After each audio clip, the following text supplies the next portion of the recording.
Gada donko darbera barru edoke Iya ko baradera gofta ko dage Gada donko darbera barru edoke Iya ko baradera gofta ko dage Gada donko darbera barri faro dofe Indilla baradera turse narra kufe Gada donko darbera barri faro dofe Indilla baradera turse narra kufe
Kana sun darbe Ufera barri Barri matabu su darbe Ufera barri Barri nyara guru darbe Ufera barri Barri karmi churu darbe Ufera barri Darbera Darbera Darbe Darbera Darbera Darbera Darbera Darbera Darbe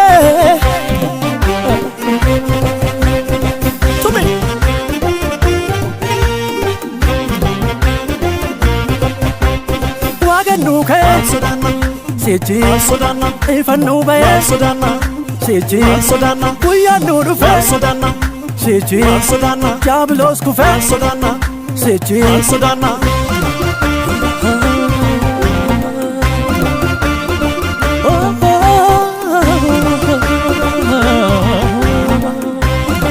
Darbera Darbera Darbera Darbera Darbera Darbera Darbera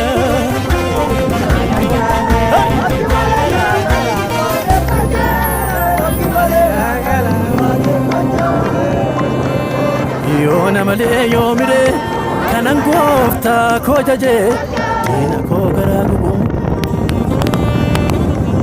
Annan farsa garmame Hadabatu fajaje matan sadu kube Kiyo na uluksise Bowasna utalchise Isago matan tolche Matai naftu dodose Irrana garmamsiseo Na olche na of kalcho Naaf dabate goftanko Wabiko taefalme Kabachise mirgako Njirade akka salpanne Tuesa kanimbanne Isa tehikako Kansan makerigako Kansan makerigako Hisho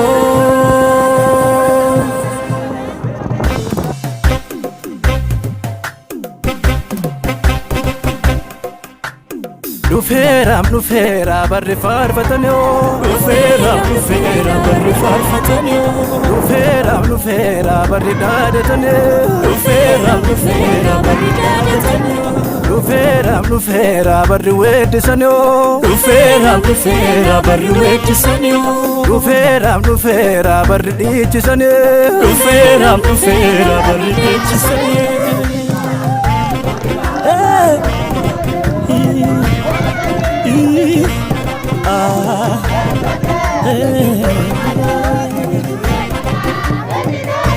Barri wakatan darbe Ufera barri Barritti salvatan darbe Ufera barri Gidiran wadamun darbe Ufera barri Rakkinan jaalamun darbe Ufera barri Darbera Darbera Darbe Darbera Darbera Darbera Darbera Darbera Darbe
Dargaggoonni ni dadhabuu jilbi isaanii lafa cima baay'eetu mana ba'ee deemee karaa tafa jajjaboonni ni dadhabuu jilbi isaanii lafa cima baay'eetu mana ba'ee deemee karaa tafa deemsa jalqabanii bidiruun jalloota karaa ga'ee caba maaltu naraa sirrii abbaan irraan duune anoo siinan qaba deemsa jalqabanii bidiruun jalloota karaa ga'ee caba maaltu naraa sirrii abbaan irraan duune anoo siinan qaba gaachana koo abbaa bara bara siin qabadhi waan hundaa darbeera gaachana koo abbaa bara bara siin qabadhi waan hundaa darbeera siin qabadhe siin qabadhe waan hundaa darbeera siin qabadhe gurraan dhagahee namne kakuu ati naa galte baay'ee sajaan argeera wanta ati dubbatte fuuldura kooti jiraame hin daangamu karaan koo amantaan sirraa qaba shakkiin qabu garaan koo si amaneera si amaneera si amaneera si amaneera si amaneera si amaneera si amaneera si amaneera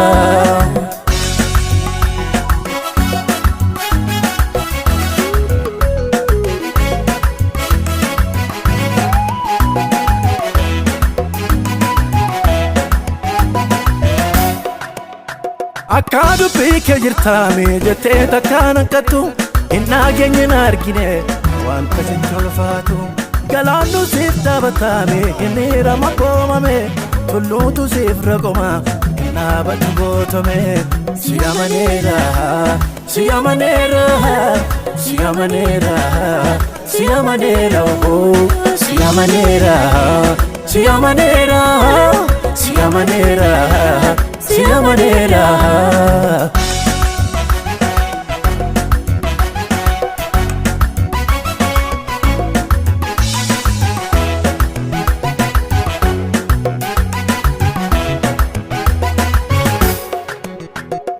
Jini labsii du'aa baafnaan na jiraachifteen sonaani guddina koo ariifachiifteen akkaneessine manaani Jini labsii du'aa baafnaan na jiraachifteen sonaani guddina koo ariifachiifteen akkaneessine manaani Eertan kufee faarfachuu koo gadda badhattee jechoota ani naan sokki gaari'e deemni boroodha abjoota gaachana koo abbaa bara bara siin qabadhi waan hundaa darbeera gaachana koo abbaa bara bara siin qabadhi waan hundaa darbeera siin qabadhe siin qabadhe waan hundaa darbeera siin qabadhe tulluun qabatee ijaajjee darbaa sinnuu Abiddu dadhabee seem dhala keemmo tulluun qabatee ijaajjee darbaa sinnuu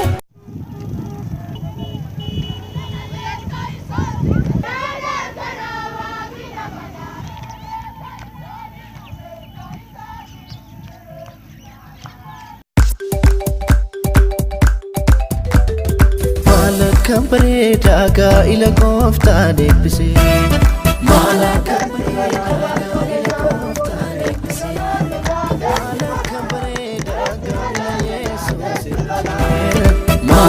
kabareeda kaayila Yesuus eebbisee. Waaqii gara tokkoon nagaa kanatti isaan cufu yaame. Ammallee galati isaa deebisa. Dubbiin Kiristoo aguddattee gara keessan keessa hateettu. Qalbii cufaanii wal barsiisa, wal gorsa, waaqa faarsaa sirbisa sirba, faaruu isaa dhaadha. Gara keessaniin waaqa galata deebisa. Maqaa waaqa ulfaatu. Tolchi kanaan jiraadhaa deddeebi'aan nageenyi kuniniin jireenyi keessan dubbiin waaqaa guutamsaan jireenyi keessan keetteettuutiet. Yoo nu lakkoofsa 16 gubbaa dhumnu guutamsaanii qoonqoon abboo waaqaa gara keessan keetteettuutiet. Dubbiin abboo waaqaa yoo guutamsaan jireenyi keenya keetteettee jireenyi keenya irratti maan tolchiti? Jireenyi keenya irra maan fiddi? Ardallee abbaa waaqii waan tokko nurra fedha akka dubbiin isa guutamsaan jireenyi keenya keetteetti fedha. Obboleettiin teessummeen marroo fuudhi isaanii gammachuu guddoo qabna. Warrilleen guddoo gammadu. Nulleen guddoo gammadu. Ammoo wanni nu kan cuf gammachiisee armaan waliin nu fidmaani. Marroo fuudhi isaaniiti niti? Akkasiniti? Kanaaf duuba gammachuu tan warri kophaa hin qoodanne ardallee gammachuu kan warrilleen waliin qoodan. Nulleen duub gammachuu tan isaan waliin qoodan. Nami kun cufti gammachuu qaba. Marroo yaadi waaqaa ardallee duub jidduu kanatti ta'eef. Wanni waan kan cufaa duuba hangaf ta'ee waan nu tolchin kan wanni walii qabee tokko tolchee ammallee akka waaqii fedhu gula akkisiin deemtolchu obboleeyyan tan duuba fuullaayyuu wal fuudhani hamarguu jirkan. Waaqii ammoo wanni inni warra fedhu akka dubbiin isa guutamsaan jireen warra keetteetu. Dubbiin waaqaa guutamsaan jireen keessan keessa teetu. Dansumti namsobdi. Midhaagumtilleen in obbaati. Ammoo niitiin abboo waaqa sodaati. Waan faarsan. Maqaa waaqa ulfaatu. Dansumti namsobdi. Midhaagumtilleen in obbaati. Ammoo niitiin abboo waaqa beetu. Waan faarsan. Akkasitti. Kitaabum kan keessa boqot 19 lakkoofsa 14 gubbaan hudhumnu horiif manallee haadhaaf abbaa irra dhaalan ammoo niitii wabeet abboo waaqan namaa kennaa jetti. Maqaa waaqa ulfaatu. Kanaaf duuba waan waaqi namaa kennu waan waaqi namaa tolchu midhaagumtilleen hin dabarre. Dansumti nam sobdee midhaagumtilleen hin obbaati. Ammoo duubet niitii waaqa beektu waan faarsaniitti. Wanni abbaa waaqiitti gammadu akka nu waaqa beeknu akka nu waaqa sodaannu. Kanaaf duuba akka dubbiin waaqa nu gorsitu gula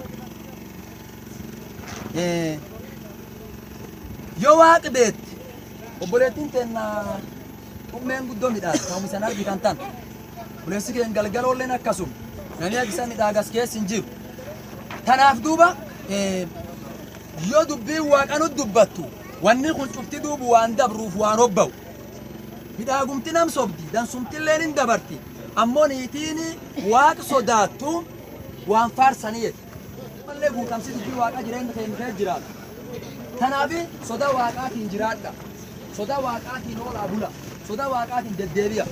Namni akka midhaagin jiraanu keessa hin jiru. Akka warra midhaagarri jira. Galmeen albuuleen midhaaga. Kutaa bitaa mo'adha jetteen sunini duubi jireenya keenya waaqaa bitamne nulleen duuba. Laf binnee, laf moowwannee, laf bulchuu dandeenya jechuudha. Humnaaniti, jabeennaaniti. Kanaaf akka dubbiin abbaa waaqaa jettu sun kun jireenyi waaqii fedhe taawaa abbaa manaa biti. Haadha mana fakkeetti jaalladha. Maqaa waaqa ulfaatu. Kanaaf qajeelumatti ammaan tan gara sagantaa keenya si taanu waliyyoo deemu. Injiri Maariqoosii boqonnaa 10 lakkoofsa 6 qabee akka sagalee gubbaa dubbiin abbaa waaqaa waaqii gaaf qaraa duubna muumee inni dhiiraaf dubri tolchee uumeet. Kanaaf duuba dhiirti abbaa faadhu fi lakkiftee niitii ufiitiin takka taateet. Namu waaqi tokko tolchee nami gargar baasuu hin malleet. Maqaa waaqa ulfaatu. Amma warri kun warreen nun tokko tolchuu jiru. Warri waaqi tokko tolchuu jiru. Adoo gaaf qaraa fula fulaallee jiraatanii. Gabbuunee onu laallu ammallee ergama Phaawuloon akkan jedhe. Yoo nu Galatiyaa keessa dhumnu duuba isanin wal jaaladha bawo walii keessani walii baadhaa akkasiin duuba seerii Kiristoo jireenya keessan keessatti muummaa. maqaa Waaqa ulfaatu. Seeri Kiristoolleen akkas jireenya keessaa muummaa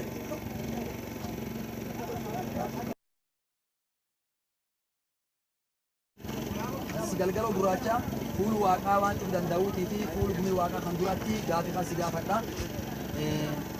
Kumbee soraa haadha mana kan keetii kakuu si taatee fuudhuuti bar gaddaa, bar gammadaa, bar dhabaa, bar qabeenya keessatti kakuutan hin galta. Waaqni isaa eebbisu. Harki roobnee waan galateeffatu. Ta'ee is fuudhuufi bar dhabaa, bar qabeenya, bar gaddaa, bar gammadaa cuf keessattis jaalattees fuudhuuf kakuutan hin galta. Waaqni isaa eebbisu. Harki roobnee waan galateeffatu.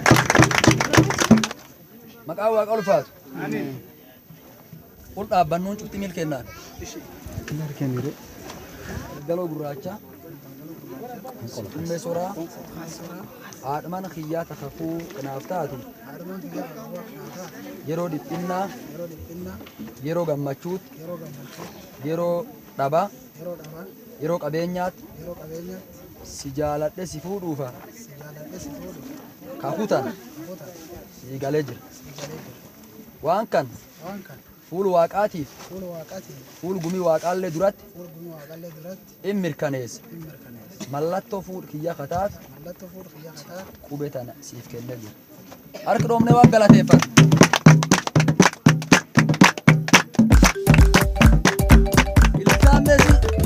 Maala kan bareedaa gaa'ila gooftaa deebisee. Maala kan bareedaa gaa'ila. Ani xummee soraa si galgaloo gurraacha abbaa mana kiyyaa kakuu akkanaaf taatu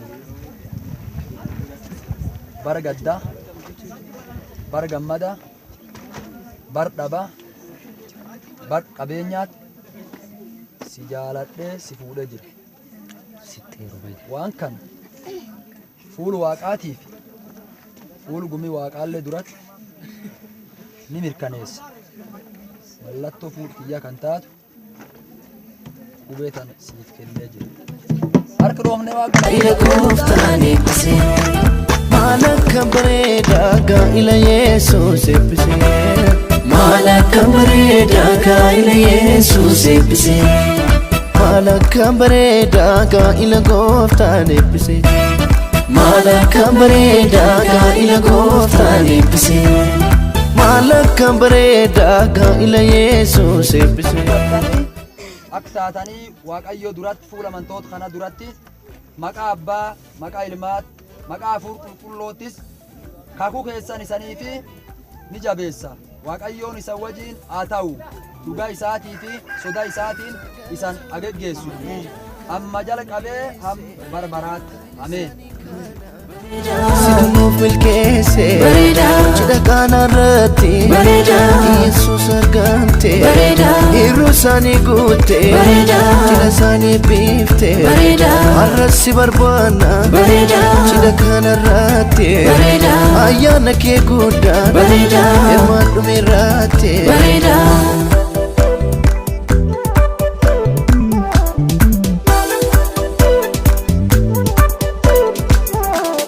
Baga geessan misirroon guyyaa gammachuu.